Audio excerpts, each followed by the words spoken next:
Hi, everybody. Okay. Is everyone now here? Do we have all of our group? I believe we do. So, welcome to the writer panel. I'm going to let these fine individuals introduce themselves and say exactly what they do with their writing in relation to the show while I start sorting through the first of your questions. So, we will start with the last person to arrive, the real Mitch Larson. Hello.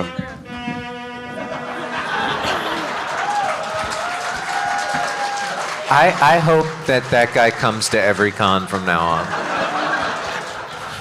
I was told you weren't going to be here this year. What? Oh, gotcha. I'm so happy you made it. What are you doing? What are we doing? Someone just sent up a $20 bill. I don't know if it's a bribe for a certain question to be asked, or...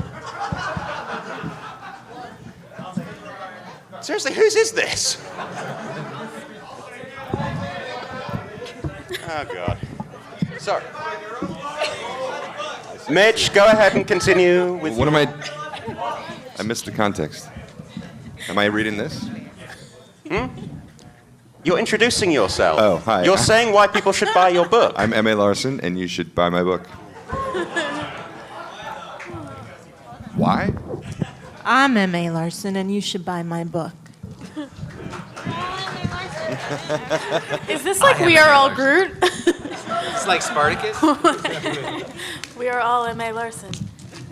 Buy our book. I'm Spartacus.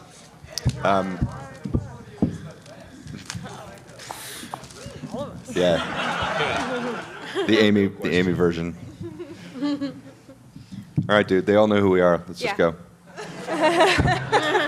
They wouldn't be in here otherwise. Right? Do any of you not know who this is? There might be first-time con-goers in the audience. You never know. The forms must be obeyed. Okay, I'm M.A. Larson. This is Natasha Levinger. That's Josh Haber. That's Heather Nuffer? Newfer. Newfair. Yeah. New fair. She's a fabulous comic book writer. There's GM Barrow. She writes the fabulous books. And that's Amy Keating Rogers down there, who's just fabulous all around. And then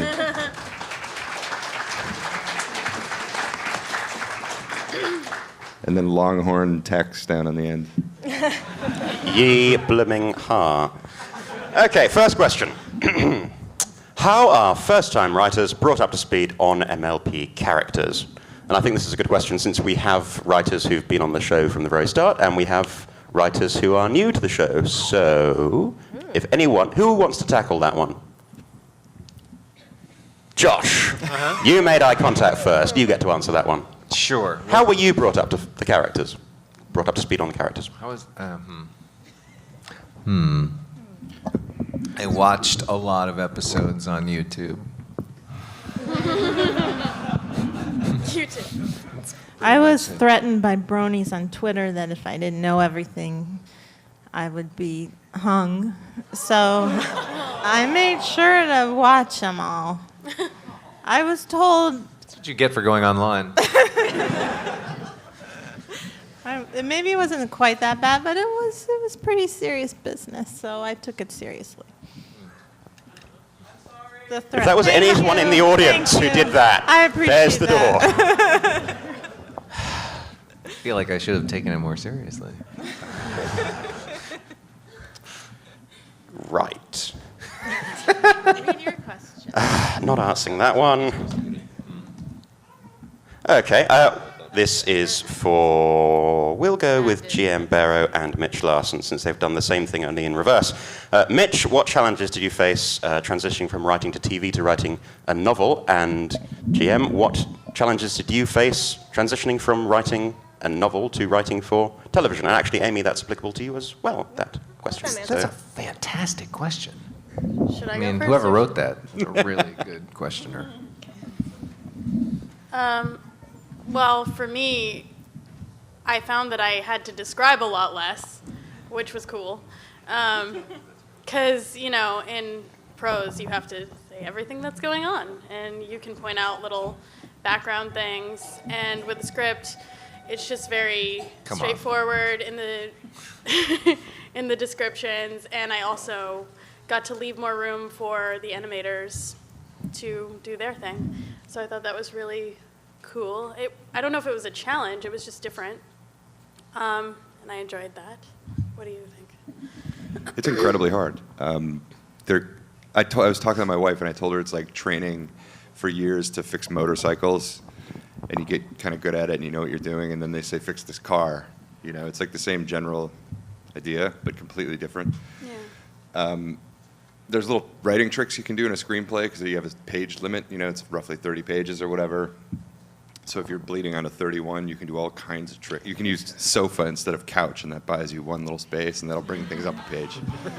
You know, there's lots of tricks like that. In books, there's nothing like that. There's nothing limiting you. You can do whatever you want. And it's also practicalities. All scripts are written in present tense. Books are usually written in the past tense, so I write for a while, then go back and read it, and realize somewhere I slipped back into present tense.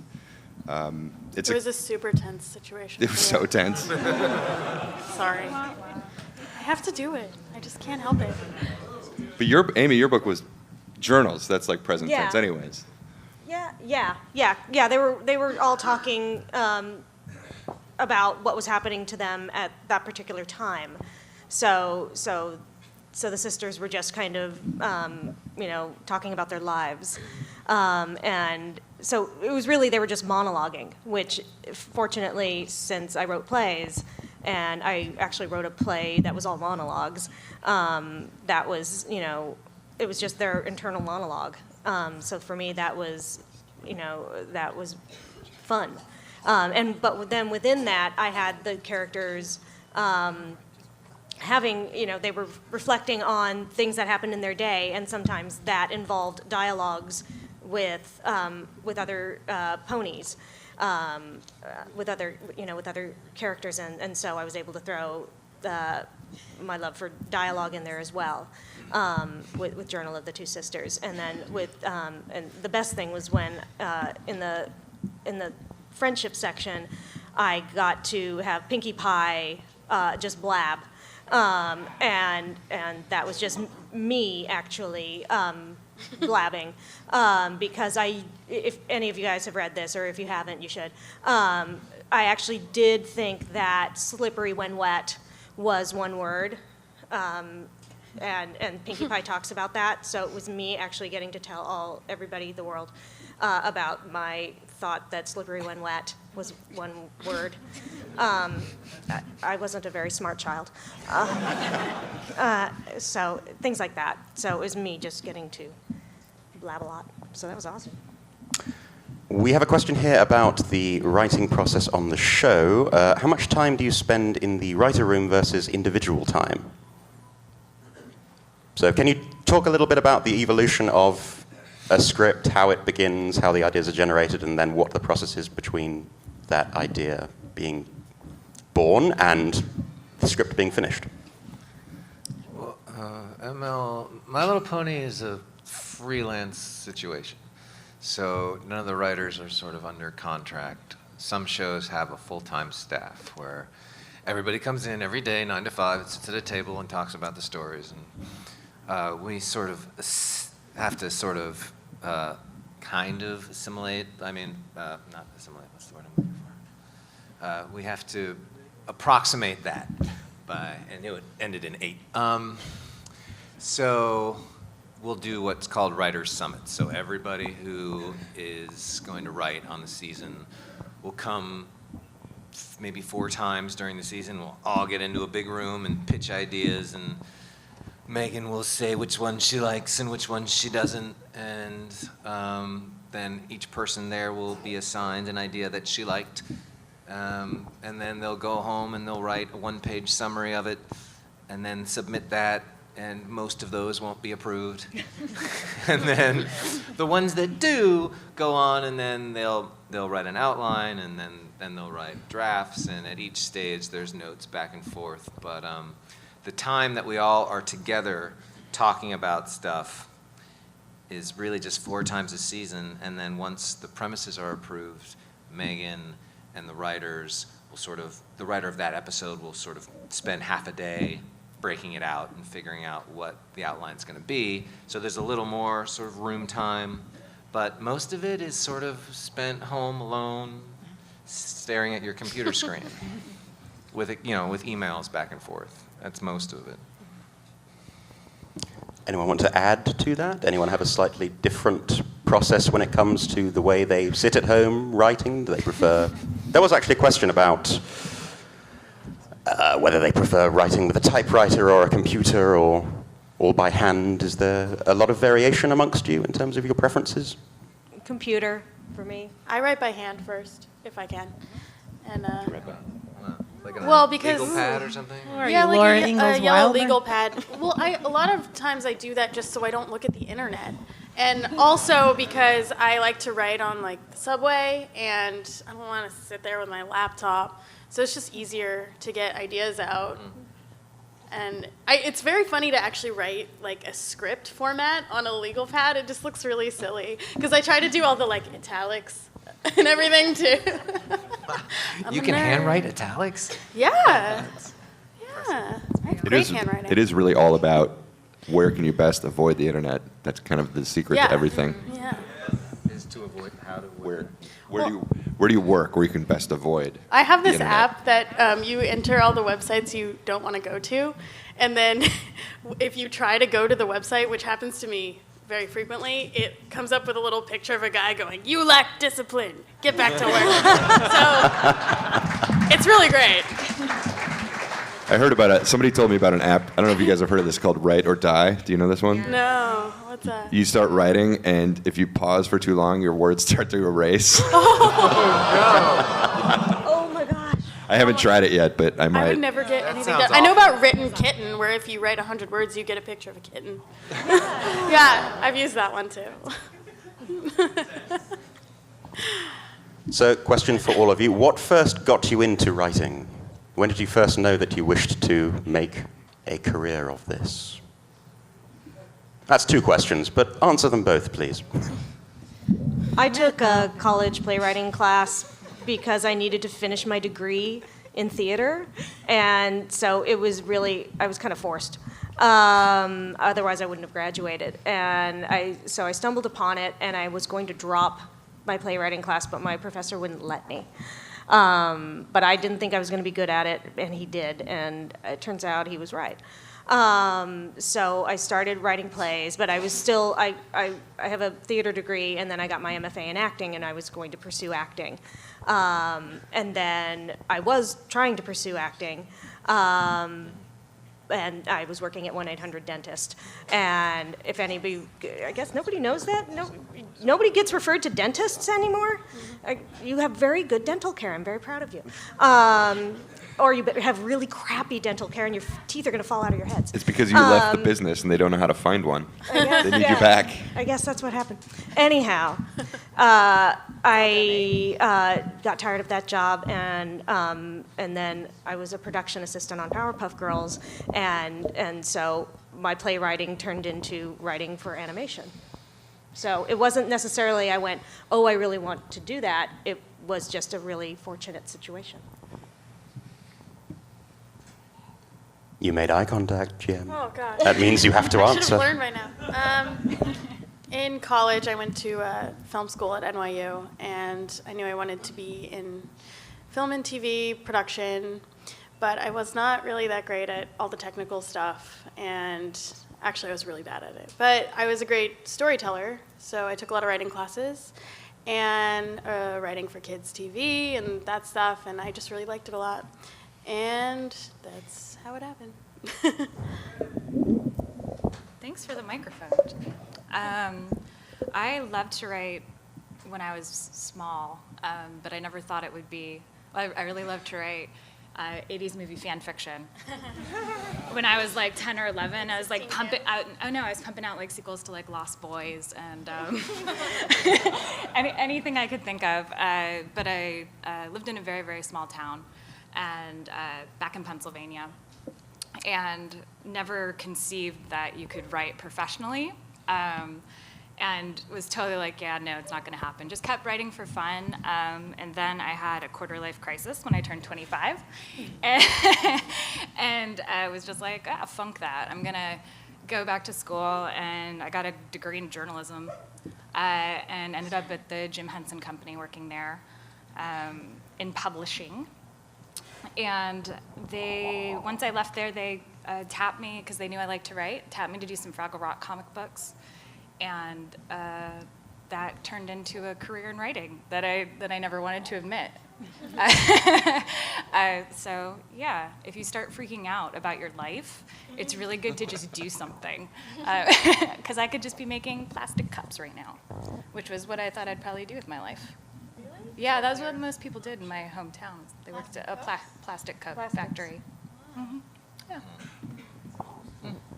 I think that just really disturbed you, Josh. The look on your face. I don't see you in the plastic cup factory. It seems. Yeah. It could still happen. Right. To all of us, really. Yeah, I kind of fell into it. I also started off as an actor, and then I went to film school, and then wanted to be a director, and then figured I would just obviously write and direct major motion pictures and act in them, and it would just be amazing. Turns out that's a lot harder to do than to say. Yeah, I wasn't having a lot of success, and I worked in a lot of different parts of the industry as personal assistants, and then worked in development, and Who were you a personal assistant to? different people.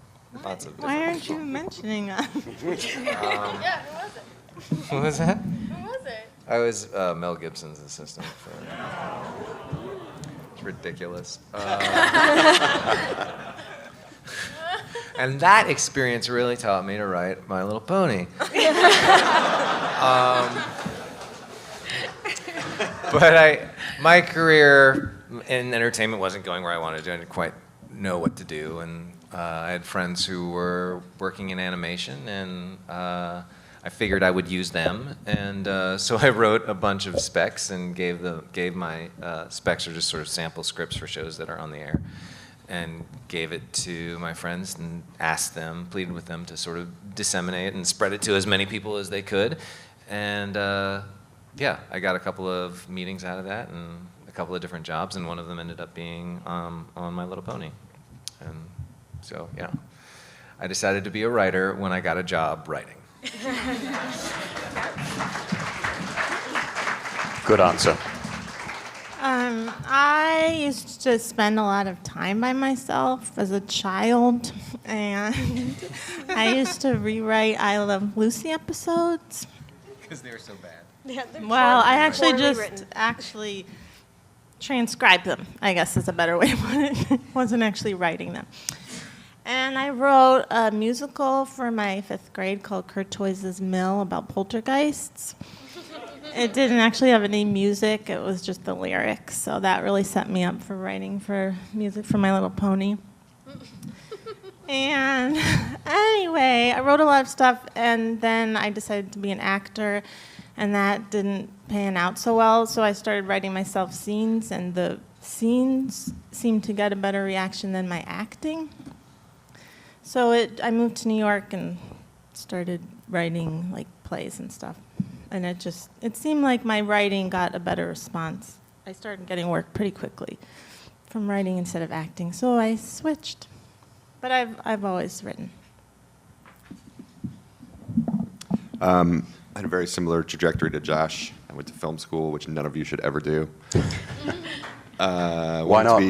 Wanted to be a writer-director, and made a couple short films and realized how much I hated being on set. It was just awful. You have to get up really early, and there's nothing happening, but you feel really stressed out all the time. You're just waiting and you're I stressed. like being on set. I don't like having to do anything when I'm there.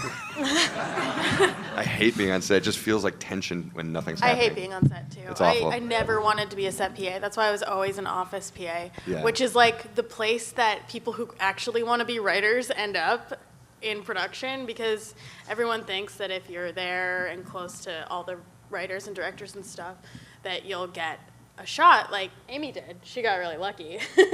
But it doesn't always work out that way. But you do get to meet a lot of people who I think eventually could help you. But yeah, I hate being on set too. It's Continue. awful. Then I was a personal assistant for a while, and then moved to LA to Mel Gibson, to Josh. I was the second assistant. I needed one after that. I really did.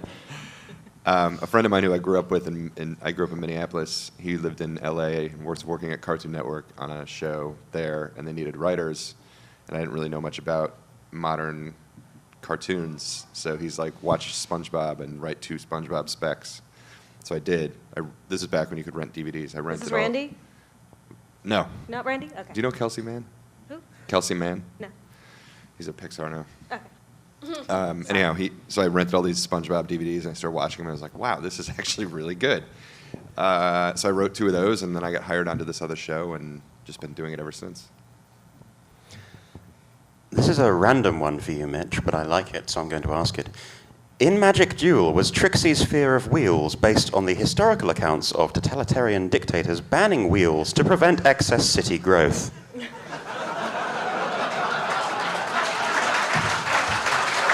It's like a yes/no.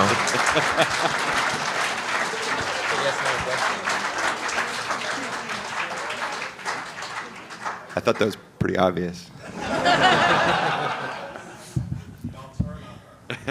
Question for you, Josh, that I just received. Is Mel Gibson a brony? I'm sure. I'm sure he is. This is a Do you rather... guys keep in touch? Yeah.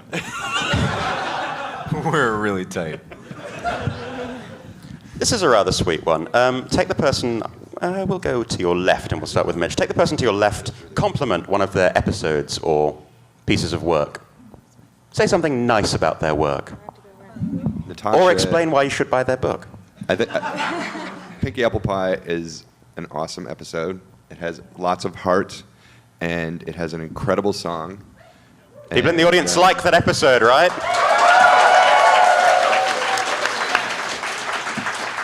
It's like Natasha on screen. It's very sweet. Mitch, come on. What am I supposed to do?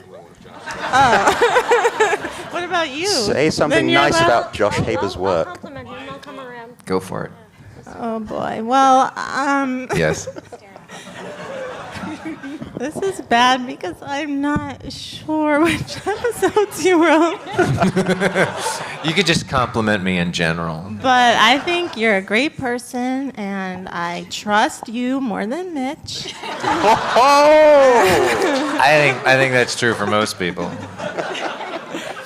And I think you're really great. And you're fun to work with. That's canon now, right? Oh, it's my turn. I honestly, I have no time to read anything, so I haven't read anybody's stuff. But I really like the idea of Nightmare Rarity. Yeah. I think it's awesome. I think you should do an arc for every one of the characters, Nightmarified. All right. I'll just do that. Cool. Thanks, Josh. Also, you're really nice. You are really nice. Aw. I love you. I totally paid them before we came in. Well, Jillian, I know, is an unbelievably efficient and fast worker, and she also tends to have an enormous amount of heart in what she does. I know she cares like a lot more than she probably should. Aw. And she's lovely. She's a little ray of And she sunshine. braids hair really And well. she braids hair like a champ. She braided my hair. She said a ray of sunshine. A racist. We're talking about Mel Gibson too much. That's Sorry. not controversial, you guys. No. We all know he's I racist. totally watched Lethal Weapon 3 last night at like 3 a.m. on HBO. I was on it. Sure. Well, thank you. That was very sweet. Amy is just actually such an inspiration to me because she writes my favorite character so well, like pretty much created Pinkie Pie and like the way she is. So I think like taking what she's done for that character and putting my own spin on it and just, you know, being inspired by that has been huge to me. And especially Pinky Pride, which is like one of my favorite episodes of all time. Just brilliant. And she's just so fun and silly. And she feels a lot. And she cares a lot too. And I like that. She's a little firecracker. And Amy, you can choose. I know. I'm choosing Larson because nobody's spoken about Larson. Fair right? point. Yes. Cycle round. Good, good. I am actually reading Larson's book, and it's really, really good. And it makes me super jealous that he's so smart that he wrote this book. Because I'm trying to write a book, and he wrote a book, and it's really awesome. But then I also have to say, he asked me for my address about like a month ago. And I still don't know why, but he promised me a box of meat, and I still haven't gotten it. So that's the other thing. So good book writer, but non-deliverer of boxes of meat. I just sent it the slowest way, so it'll be there in a month. So it's going to be really funky by the time it gets to my house. We have a question here. Your favorite pony to write for? Oh, starting with me? No, just, anyone who wishes to answer. All of you, none of you. I can move on. I like But your to write favorite for pony to middle write for and why?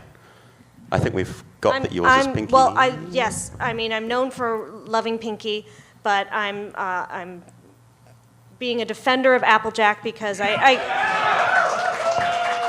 get these crazy long emails from people saying people hate Applejack, Amy, and tell people, well, they're. I know. It's just that I think she's very awesome, and they say, Amy, try and fix this problem, and I'm like, oh, gravy, people. But I think that people will be happy in season 5 with something that happens. So. But I love Applejack. I like writing Pinky because she's really, really silly. And you can make up lots of words, which is fun. And I also really like writing Rarity because you can just make her say ridiculous, dramatic things, and it always works. And then you just add darling at the end, and it's... So... Yeah, I agree about Rarity. It seems like her words just flow no matter what she's saying. So she's great to write for because she's pretty easy. I like, when I can, I like to write for Fluttershy because it's tricky. I find her to be the trickiest one to write for. So, just because, I don't know. She doesn't have a lot to say, but doesn't when have she a lot to does, s- it's Yeah. important. Exactly. I feel like it's like a still waters thing with her. There's always sort of a subtext because she doesn't say, she holds it back. So that's kind of fun to write for. And DJ Pone 3, like I said yesterday, is really great to write for because she doesn't talk. I like Granny Smith. Like super fun to write for because it's just like that voice is just, it's right there, everything. You get to make up some weird like countryism and like just pick up two, like an adjective and a noun and just smush them together and it's like she just like I don't know. She just it'll call you anything that like something on you tin can or whatever. Yeah. It's just like you just pick something and turn it into put a country drawl on it. And Yeah. it's kind of fun. So that's fun. You're a tin can. Sorry. Come here. Did you hear that? I would say Pinky and Fluttershy are the easiest, therefore my favorite to write for. I'm not picking a favorite, guys. Rarity is really fun because she has these levels of, she is very generous, obviously, at her core, but she also is pretty pompous and hypocritical, which is a lot of fun. All I heard was nuclear power plant. And then I also really enjoyed writing the Flim Flam brothers because they're just like, it's like a two-headed snake, and they're just so slimy and fun. I don't know. They were a blast. I have some bad news for you, Mitch. Got a question here. Actually, not a question, a demand. Mitch, found a typo in your book, halfway down page 47. I want my money back.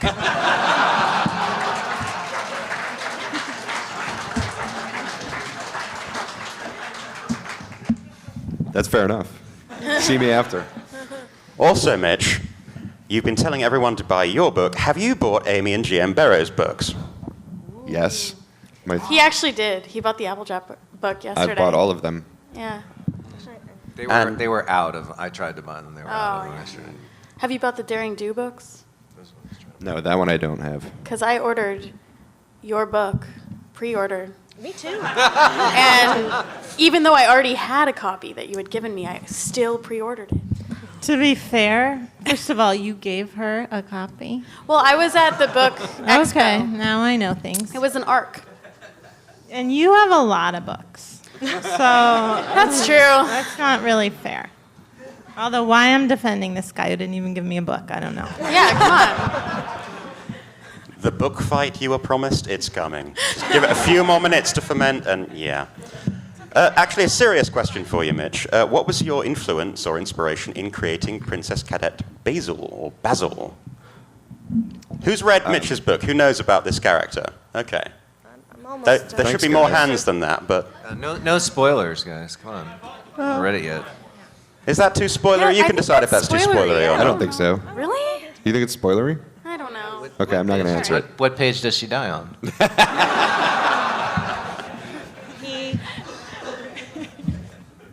Let's not do that one. No? Oh, okay. Fair enough. It's a great character, so you But I'm should going to read ask the that in the book. airport. I'm going to find out the answer in the airport, and then I'll tweet about it. Okay. I'm going to find out the answer. I'm just looking at Fulner coming on stage and then running off again. That's just what happens. Yeah. Fulner. So, this is a good one. So we've bought your books, and I lost myself halfway through that question. What books do you love? These people have bought I your love books, but Penny what Royal books do you love? Academy. What books do you recommend? Yeah, Pennyroyal Academy is pretty good. Aside from your books, what books do you recommend? When I was growing up, my favorite book, and it might still be, is Watership Down with the rabbits. It's just an incredible book. I love the Harry Potter series. They're just so imaginative, and I think she sort of transformed culture by getting people to read again. Of all ages, like I'd be riding the subway and see a 75-year-old woman with, goblet of fire. It was very cool. When were you riding the subway? When I lived in New York. I didn't know about that. Did you want everyone to answer this question? Please. I mean, that's a big question, but I'll just say, off the top of my head, it's weird. I don't know why I'm thinking it's Pennyroyal Academy. That's just like the first thing. But then my favorite book lately, besides that, Mitch's book, is Wild by Cheryl Stray. Actually, yeah, and common person involved. But I love that book. It's amazing. And, to be a cliche, Catcher in the Rye is my favorite book.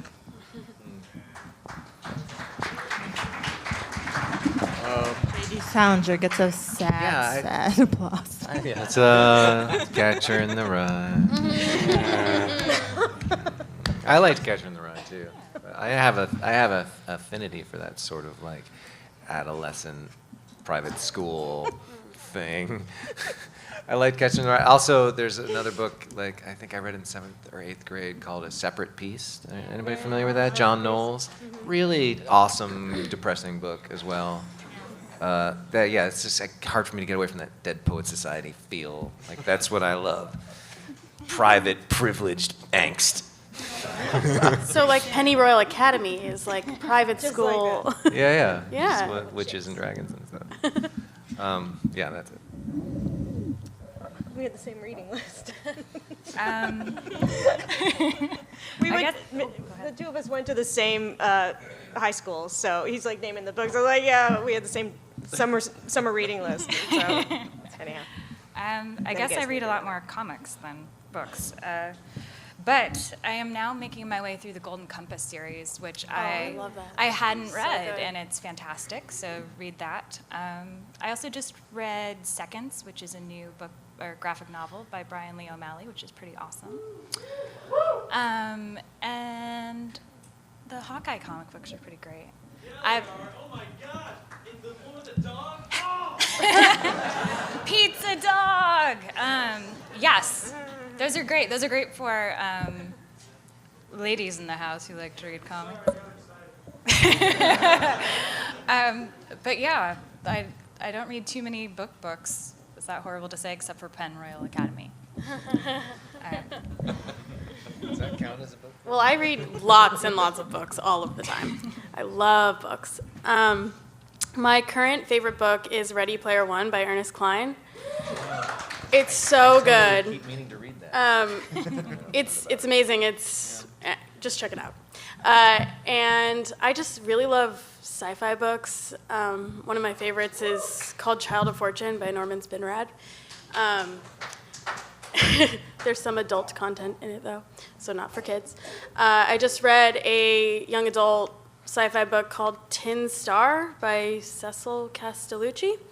And that one's really cool. It's about this human girl that gets stuck on basically a space station, and she's the only human there. And she's kind of like this little homeless sort of, it's sort of like Space Oliver Twist kind of thing. It's really cool. And I could probably just keep going on, but I'll just stop there. Books. Oh, I love Ender's Game. I love Golden Compass. Yeah. I haven't read all of the sequels. There are too many. What? I actually thought everyone was really hard on it. I enjoyed it.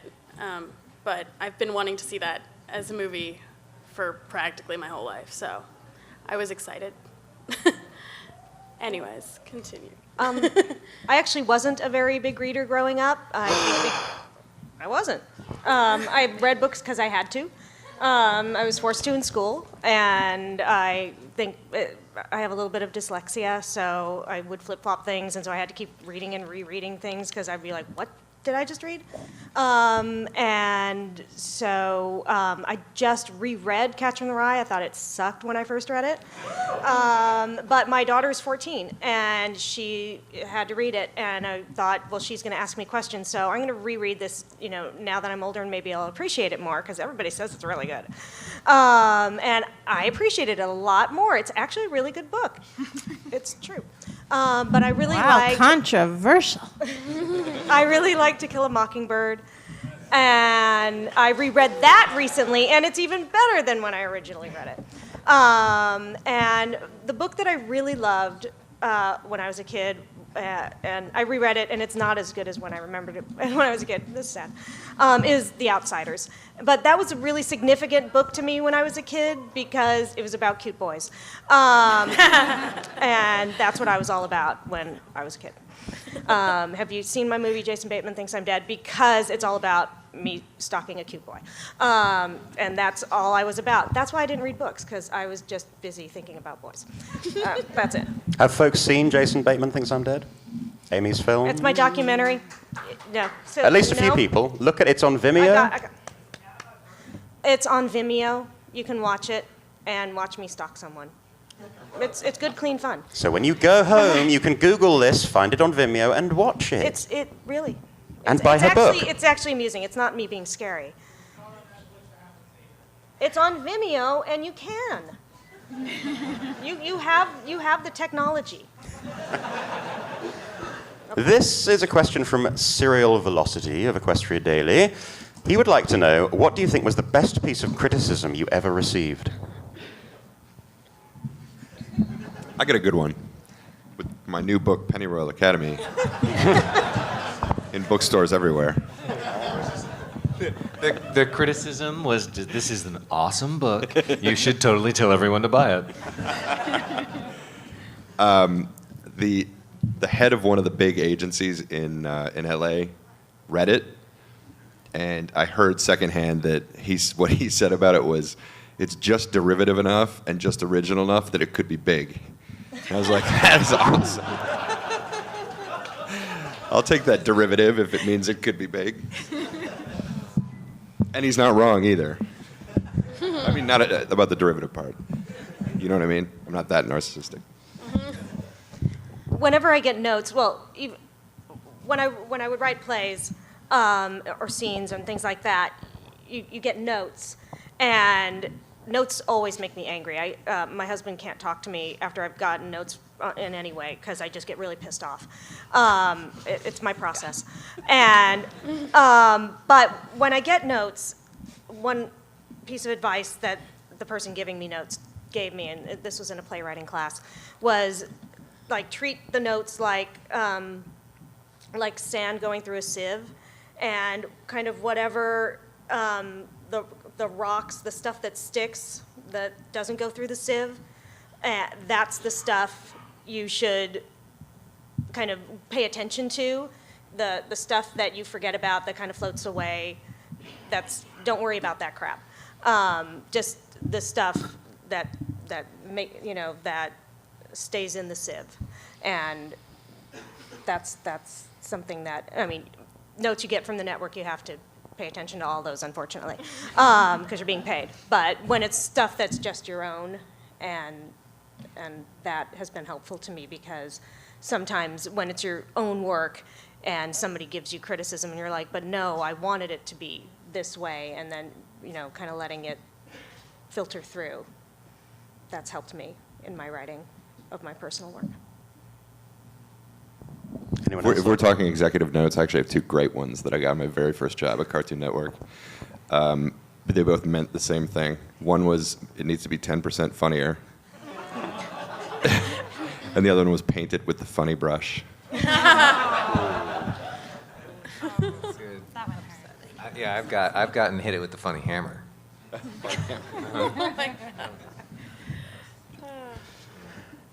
This is a question, again, for everyone, anyone who wants to take a crack at it. If you could write an episode of any show you watched as a kid, or any show in general, what would it be? I guess I would go back in time and really write an I Love Lucy episode. Yeah, it seems like there's two parts to that question. It's sort of like the time shifting part, and then the talent part. Like, Is that a note?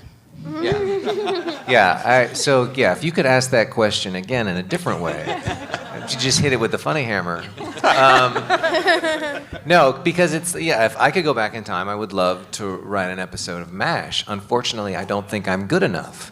The wish applies to me actually being able to as well. Yes, if I could, I would do that. That was very sad. I'd love to write an episode of The Gilmore Girls, if it was still on the air. Gilmore Girls.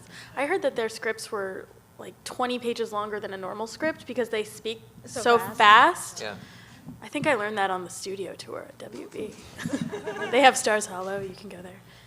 You should go. Since I live in LA, I actually went to a party, and it was there, Wow. kind It's a of great in that show. area. Great show. I'm trying to think. I don't know. Yeah, that one's hard. I think I'm going too dreamy, guys. I'm like in different countries and things like that. I think if I could write one episode that I would want to write, even though it would be impossible, I would have loved to write an episode of like Spaced, or People have seen Spaced? UK show with the chap from Shaun of the Dead? yeah, Simon Pegg. Simon Pegg. Or I don't know why it was the first thing I thought of was Golden Girls. But yeah, why not? Yeah, Golden Girls is the correct answer. I was going to say Full House. I loved Full House when I was a kid. Whoa.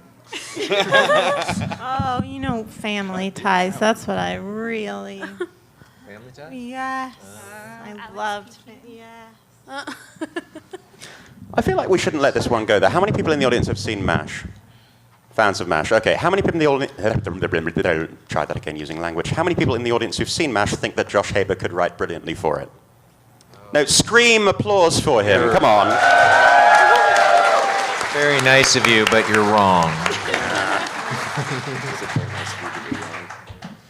I'd like to write an episode of G1 My Little Pony.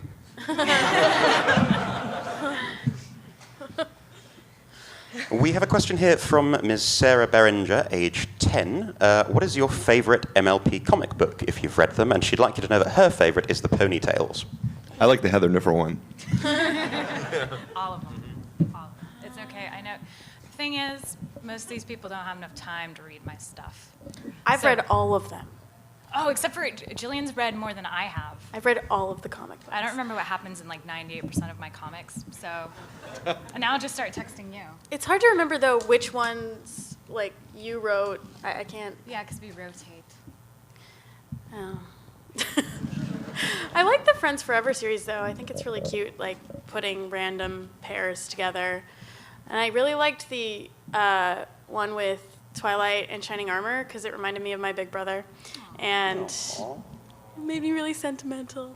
And there's like one frame where they're like talking about how they never get to see each other and they're getting kind of like teared up, and I was just like, oh.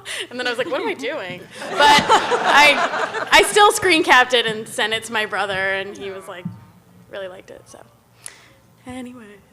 There, Jillian has completely fulfilled all needs of that question. Sorry. Josh, we've got a question for you from Mary, age 10. Hi. We saw you yesterday. Well, it was a question for everyone about where you get your book ideas. I think we've sort of covered that if anyone wants to get back into that. But also, Josh, where did you get your fold-up glasses? They are awesome. Oh, these. Yeah, you know what? It's really funny. He got them at the old man Yeah, store. I got them at the grandma store. No, honestly, I at a certain point, my eyesight started to go. Just I have always had great eyesight, but now I can't. I need reading glasses. It just happens. And I was watching the Mindy show. I don't know, you guys, the Mindy Kaling show? Mindy Project. Mindy Project, that's what it's called. And one of the characters on there had a pair of those glasses, and I just went online and looked them up. And I was like, even oh my worse. God, I totally want those glasses. Those are so convenient. And I just went and looked. They're called Clicks, K-L-I-C. Get a pair. Yeah, they have a little magnet. I just thought it was cool. Well, I'm They going to al- they answer the also- question about book ideas for this little one over here. Please. I like to think about all the stories and movies and things that I love, and then I try to think about how I can tell it in a new way or with new characters. So, for example, the Rarity book that I wrote, I was inspired by All About Eve. It's an old movie. I know a lot of people say it's supposed to be like single white female, which it's kind of a similar thing, but it's not creepy like that. So I like to, just think of maybe something that I've already enjoyed and put a spin on it and try to retell it. Because there's, most things are kind of retellings of other things anyway. So why not? That's what I do. I totally agree with that. There's, just have a lot of influences just in your head rolling around. Because like Ponyville Confidential was a Brady Bunch episode. There's scenes in this that are from Full Metal Jacket and Platoon that you hopefully won't notice, but they're definitely Full Metal Jacket in there. But yeah, if you just like watching things and reading things and taking in stories and just let them be in there, then they'll come out in really fun ways. Yeah, and If it's you, so, sorry. I was just going to say, if you guys watch Frasier, your whole life will flash in front of you, because Mitch writes every My Little Pony episode based on Frasier. Rarity is Frasier. It's so funny that you said Full Metal Jacket, because before all you guys got here, and we had people in the audience pretending to be you guys, because you guys were all late and I was here by myself.